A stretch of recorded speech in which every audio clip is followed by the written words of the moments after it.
so let's see. Streaming now. Am I streaming? Okay, I am streaming.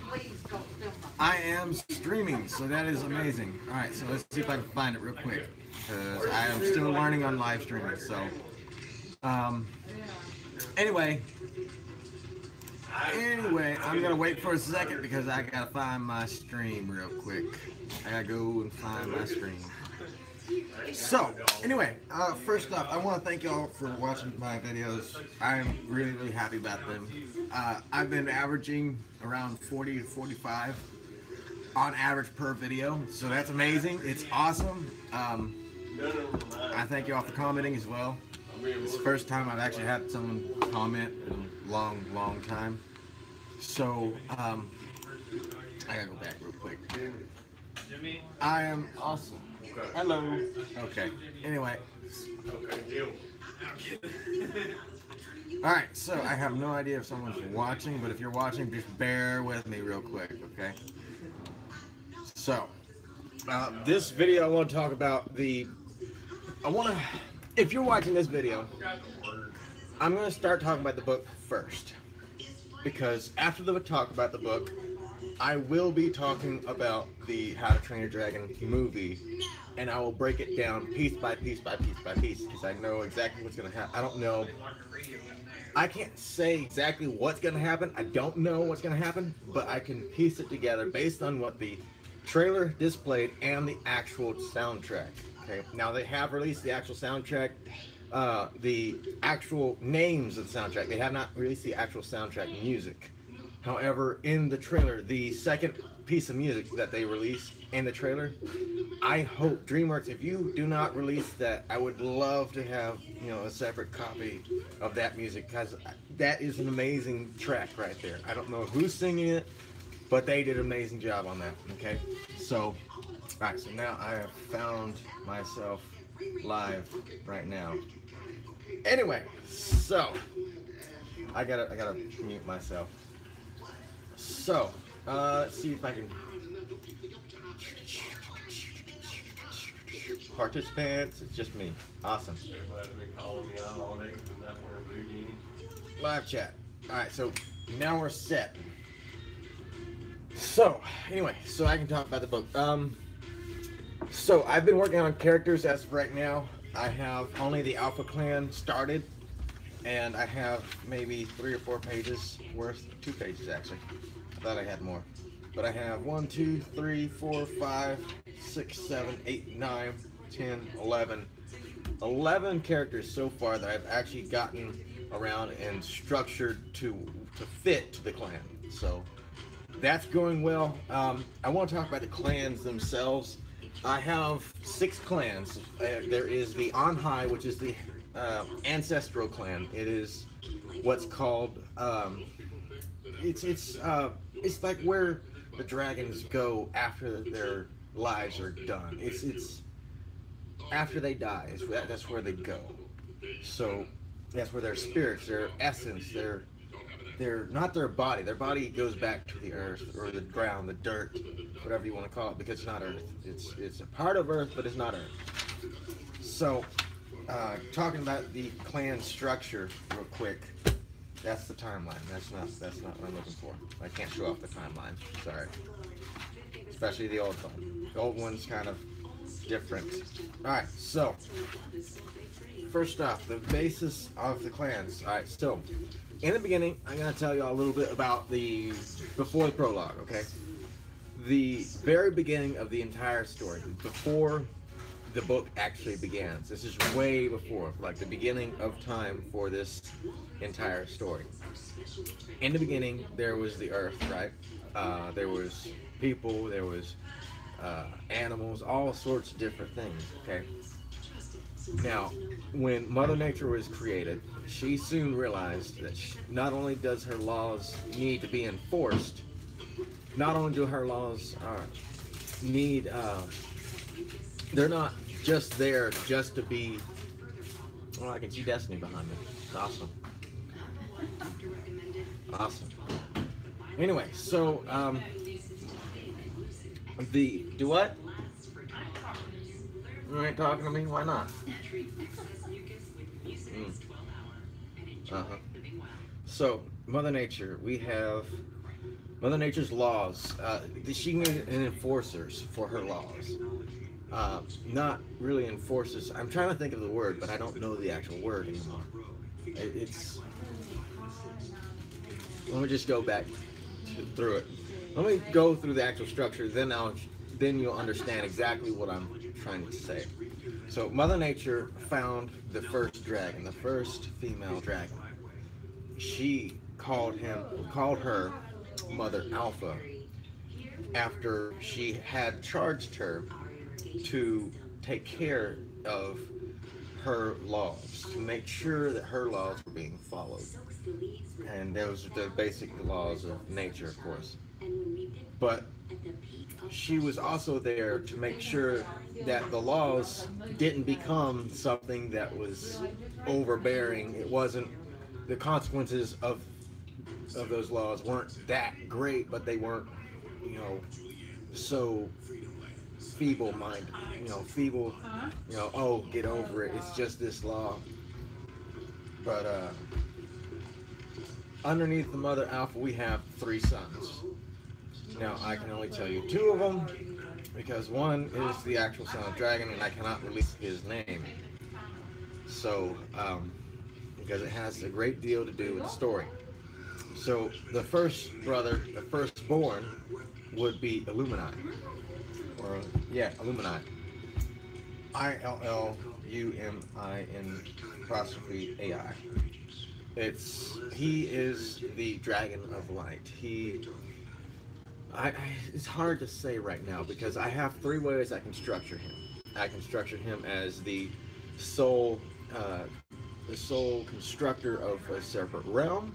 I can make him the sole protector of a certain universe, or I can make him an alternate reality. Now, those 3 things are pretty much the same exact thing, but I gotta figure out which one is which, which one I'm gonna do. So, I also have Umbra. He is the dragon of shadows. His body, he can literally change his body into shadows. So he can teleport really, really, really, really quick. And he can manipulate a lot of your mind, a lot of the mindsets that people have, because that's what shadows do. Now, these 2 dragons were brothers. They worked well together. They were brought up together. They were great brothers. But after Mother Alpha, their mother, left for a little while, and they couldn't find her, things started to fall apart really, really quickly after that. And they got bored of their chores, and so they decided, since something happened, there was something like I don't know, a random event happened, and it wasn't either dragon's fault, okay, but they tried to blame it on each other. And since blaming it on one another didn't do anything, they started a war. They started fighting each other. And because of that, their species that they take care of, the animals, the fauna, the flora, everything underneath them started to mutate to be able to fight the other followers and animals and such. And they all mutated to follow their dragon leader. And they started fighting on Earth. Now this is all on Earth right now. About 2 or 3 years go by, and Mother Nature's, not there right now. She's somewhere else. She's not omnipresent. She's, well, how should I say this? She is omnipresent, but she wasn't there. There was something blocking her from there. And so when Mother Alpha came back and she saw this, the Earth was diminished. It was horrible, and it was just to a point that Earth looked like a mixture of Venus and Mars, and the clouds looked like the clouds on Jupiter, with the big storms everywhere. but it's just a horrible, horrible, horrible place. And she came back to this, and you can just only imagine what was going through her mind whenever she comes back to this, and figures out that her two sons created this. Okay, so what she did is she gathered her power that she was given by Mother Nature, the abilities that she has, because she is under Mother Nature, but she is also equal to Mother Nature. And she went and decided to make a new realm for their species, so that they can rebuild the Earth, turn back time, and rebuild it and restructure it to where this never happens again. And if it ever does happen again, it's not on Earth, it's on this separate planet. However, this separate planet is of Earth, it's just not on Earth. It's not on the planet. It's in the planet, but it's not on the planet. It's hard to explain that, really.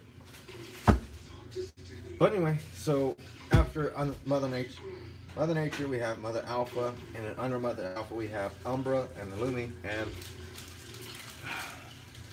I don't know how to do this, so I'll just show you real quick. So we have Mother Alpha, Umbra, Lumi, and then we have the Son of Dragon. Okay, so Son of Dragon is over Mother Nature but under Mother Alpha. Okay, so because he is her son, however he's equal to but also above and under. So it's a very, very hard thing to structure, and I've already gotten past that part. It's done, it's set in stone. But the Son of Dragon is also under their deity type component, which is the on high clan, which is their ancestors, their dead dragons. So, and of course, under the on high we have the alpha of the alphas, the alpha clans. Okay, so we have Alpha Clan, and then underneath the Alpha Clan we have all four other clans, which is the Equez, there's a forest, there's a tundra, and then there's an aquatic clan. Now I haven't gotten them all named, but the tundra is the Equez. They live in a mountainous region. So anyway, that's it for now. Also, underneath the Alpha for the Alpha Clan is the Grand Council, or the Grand Dragons, as I'm calling it now. They are four dragons representative of the other four clans: the Equez, the forest, the aquatic, and there was something else. Where was it? I forget what it was. It was, oh no, it was the cave dweller. Ugh, I can't talk today. The cave dwellers. That's the Equez. And the mountain. That's okay. I got it now. I got it. We're good. So I forget where I left off. Crap. Alright, so I guess I'll move on to magic. Magic's gonna be pretty cool. So y'all had seen earlier that I had gotten magic done completely and approved. As y'all have seen it, I don't know if y'all read it, but I've got four different types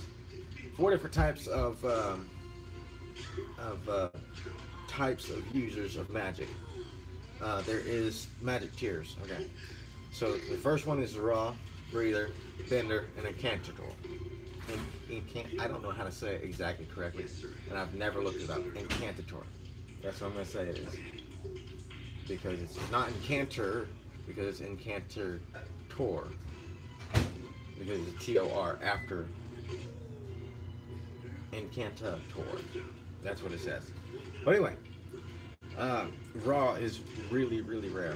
It's, this is where the name literally comes into the actual content, the actual mechanic. So raw is not limited by pretty much anything, and if the magic is already tainted, the actual. Hmm? What did you say? I don't think I would have used the word pain. Well, what other word would I use?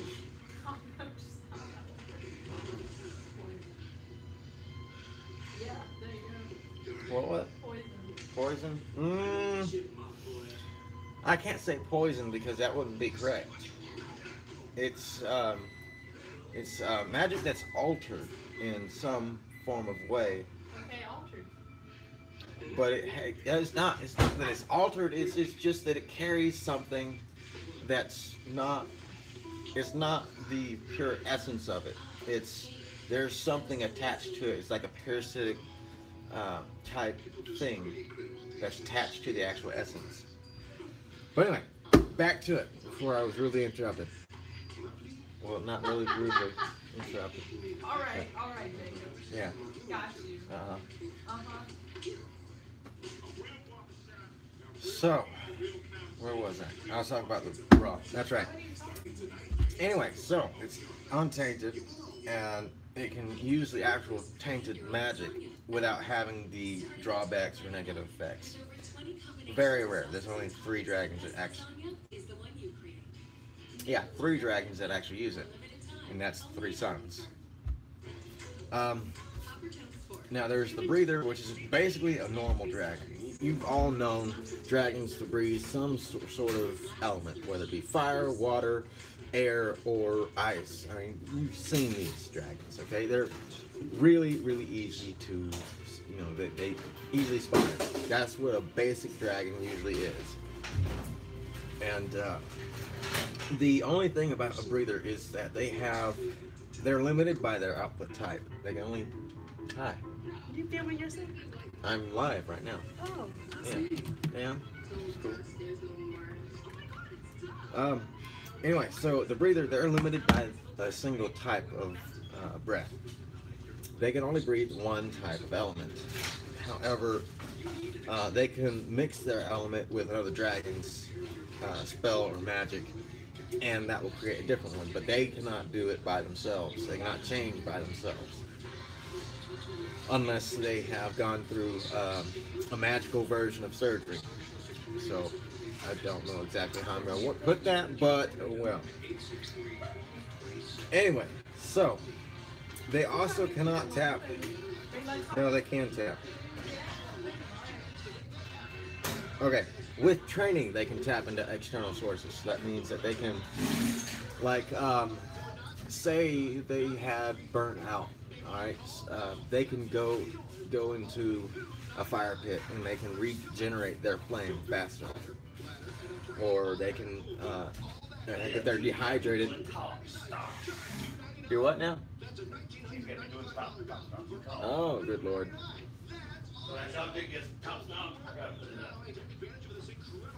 Cool stuff. Old job. Your old job? What do you mean your old job? When I first started, I did Oh yeah, that's every right. day. That's right, you did. I couldn't even walk in there today, be like, so we wasn't used to it, couldn't send them letters all day. And then Michael. That's right, Michael did do that too. He was grocery. That's right. All right. Anyway, so back to it. I gotta stay focused because we're live. Right. So. Stay focused. I gotta stay focused. Yeah, I gotta. I gotta love Dennis. All right, so let's see. Okay, so we already know, I've already talked about the actual energy it uses. It uses bodily energy, and with training, they can use external energy, like whenever I was talking about tapping into external sources. But that's only with training, because you cannot literally just drink some water and then all of a sudden, hey, I can breathe more water now. No, it means that you have to literally train for it. Now, there's the third one is Bender. Bender's kind of, if you've seen Avatar, it's very much like that. However, this magic system I've set up is a hard magic system. It has, it's very, very, very structured. It has a rigid structure. And the only structure on this magic system that's not rigid is the raw potential. The raw user, the raw tier. and I try to keep it that way because that's how I easily play around with Adam. Anyway, so benders are not, they're limited by cost and training. They can only do what they know how to do. They can only do what their body can sustain. Okay? They cannot receive energy from a magical source. They can only use bodily energy at all. Period. No training, no amount of training can help them influence an external energy source. So, however, they can use an essence with training. Any essence with training. So that means if okay, so in Avatar, let's put it together real quick. Let's do some like a Venn diagram here. Okay? Although I can't make a Venn diagram, so in Avatar, there is the Avatar. He can bend all the elements, right? And then you have the firebenders, airbenders, the earthbenders, and then the waterbenders. Do what now? Oh, you're listening to it. Okay. All right. So, anyway, Avatar: Earth, Water, Fire, Bender. Oh, yep. Water. Yeah. Okay. And my book, there is the same essences, but there's much more types. However, in Avatar, you cannot train. You cannot go from Earth to fire, or Earth to water, or Earth to air. It's almost impossible.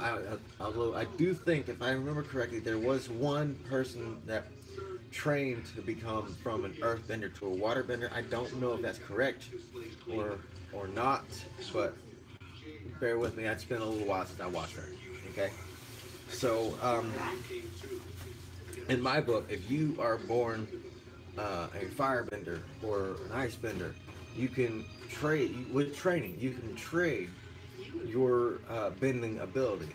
You cannot keep it, although there are going to be sometimes instances in which I can say that they will keep their old essence. However,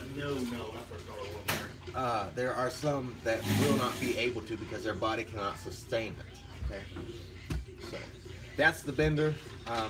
Now the last, we have the incantator, which is one of my favorites. Besides the raw, it's my favorite. Oh, well, hold on.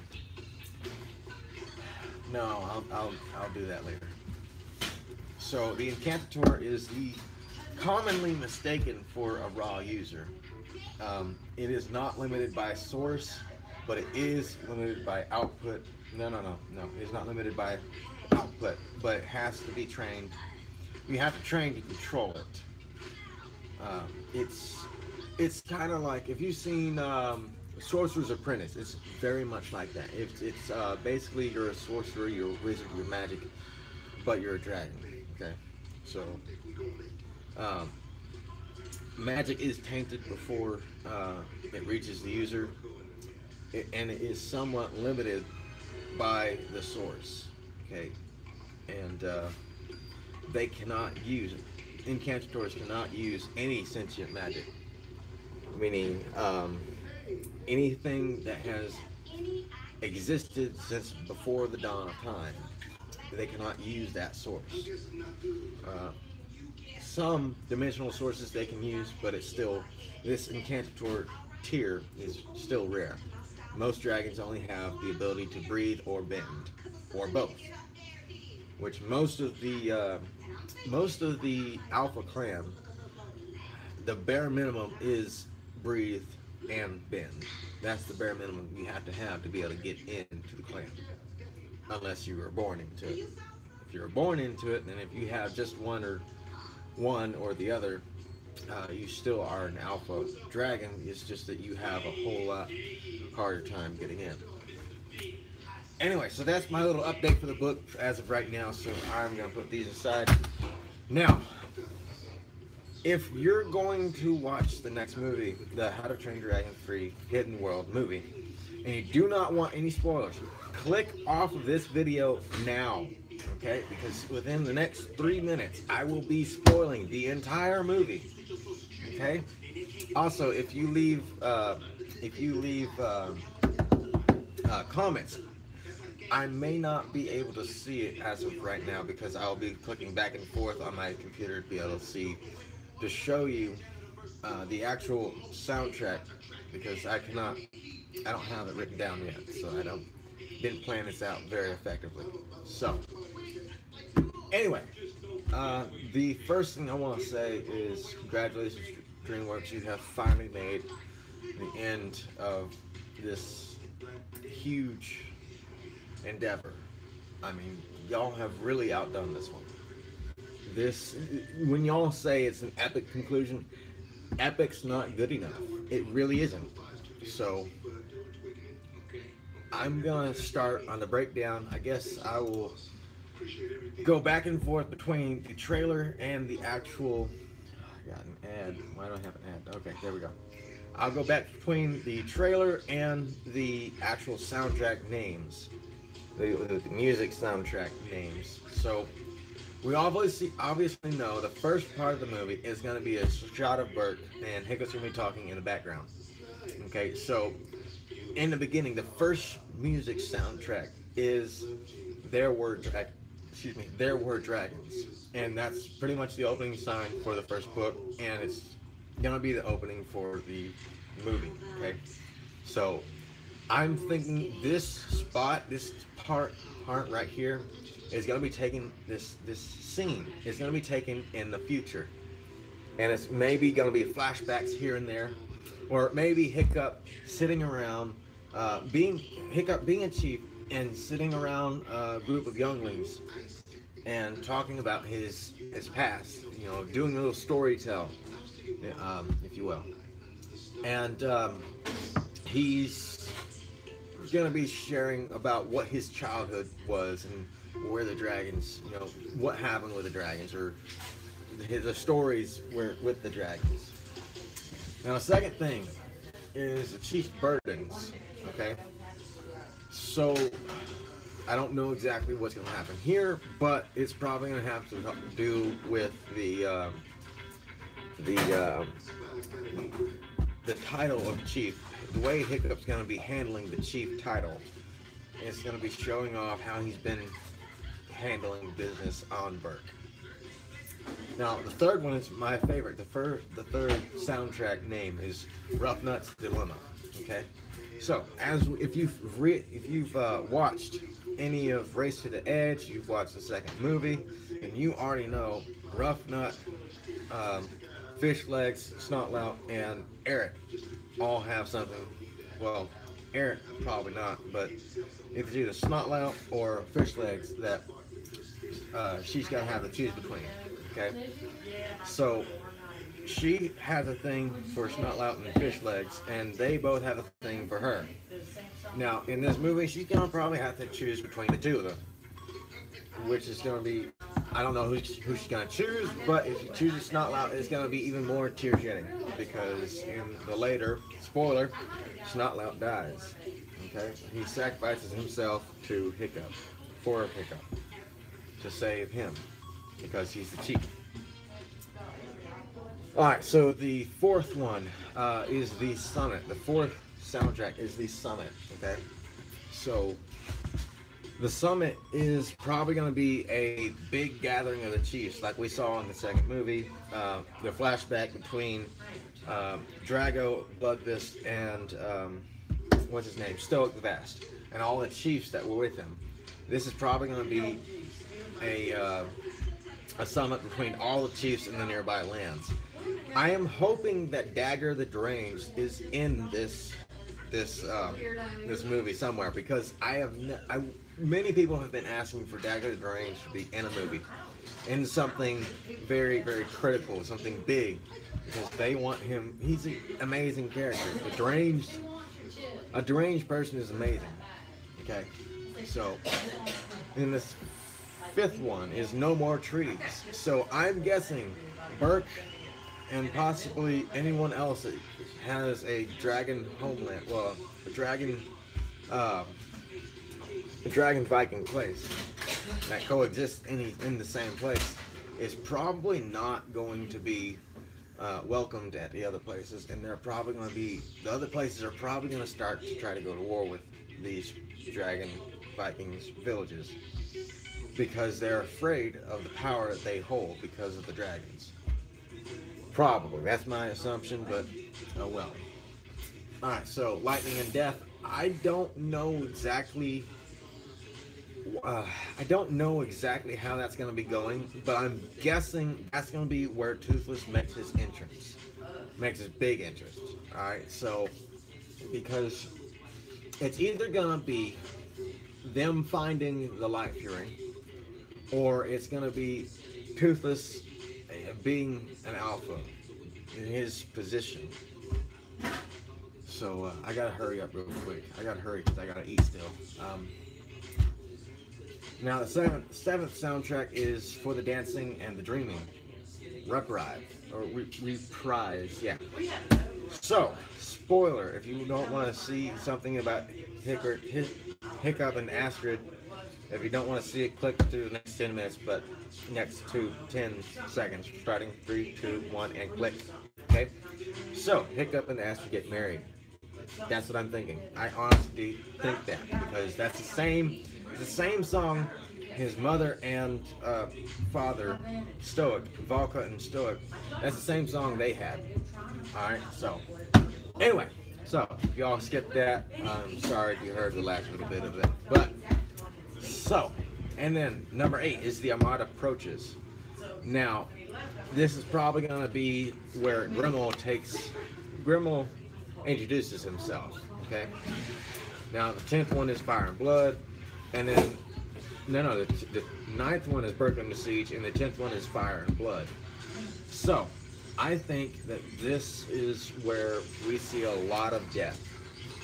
We don't usually see anything, but this is where we're going to see a lot of death. This is going to be very heart solemn. There are tears going to be shed for this part of the movie. And then the 11th one is Adieu Snotlout. And this is where we're gonna have a lot of tears. Because Snotlout, if y'all have seen Race to the Edge, Snotlout's a very big character. He, in the books, sacrificed himself to Hiccup. For Hiccup, because something happened and Hiccup was in danger and he couldn't escape the danger, and Hiccup, Snotlout sacrificed himself to save Hiccup.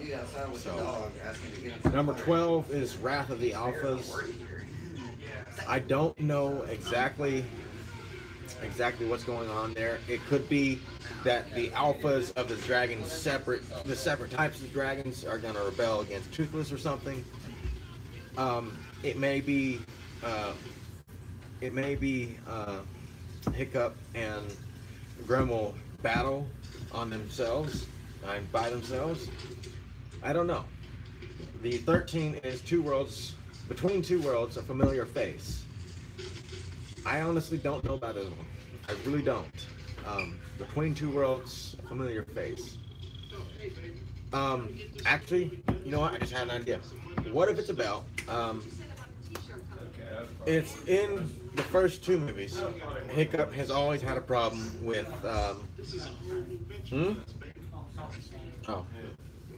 in the two movies, Hiccup has always had a problem getting the dragons and Vikings to coexist together. Okay, so this is probably what it's going to be talking about. Is that he's going to have another problem come up. Yeah? Okay. Then 14, We Are One. That's basically probably going to be Toothless and Hiccup. Alright. And then 15. This is going to be a hard one to do.